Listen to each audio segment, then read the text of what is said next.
Here at 118 with Emil and these awesome team members. They do have a lot of good visual controls, and they have part numbers on bins. A couple things that I noticed right away is, what is this, right? What is this thing? Where does this go? Is this where the operator needs it, right? Even you kind of get into some of the bins and you've got paper, some tape, right? Is that this component, right? The other thing I noticed that might be really successful is, notice there's a pair of scissors in here, right? It's kind of hidden under this plastic down here.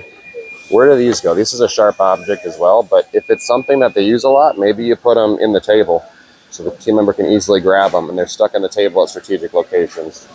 The other thing I noticed is you have these orders, but they kind of all get stuck kind of all together. So maybe one thing could be is you have a tray system, like in elementary school where you have a little tray for your lunch, and each one gets a little order tray, and they slide down the line, and then they get completed, and then they get packaged.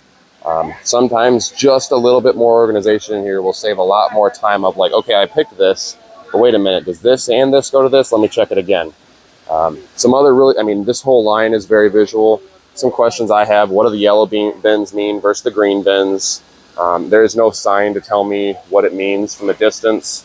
Their visuals on the outside are really good. The only thing that I notice is if I'm missing a zipper 8 and this whole inventory queue disappears, how do I know that I need more zipper 8, right? So if each component had a restock label, even just cut this thing off and stick it right here and hang it right here, you would know that when this is empty, I'm out of zipper 8, right?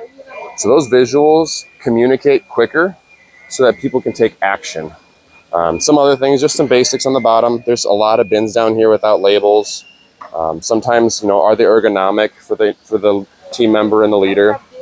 And then you kind of come over here, and then you've got a couple organizational opportunities here with extension cords. This is an opportunity to kind of get it picked up. So lots of really good things over here. I really do think this is a very good start to an area, but there's always room to improve.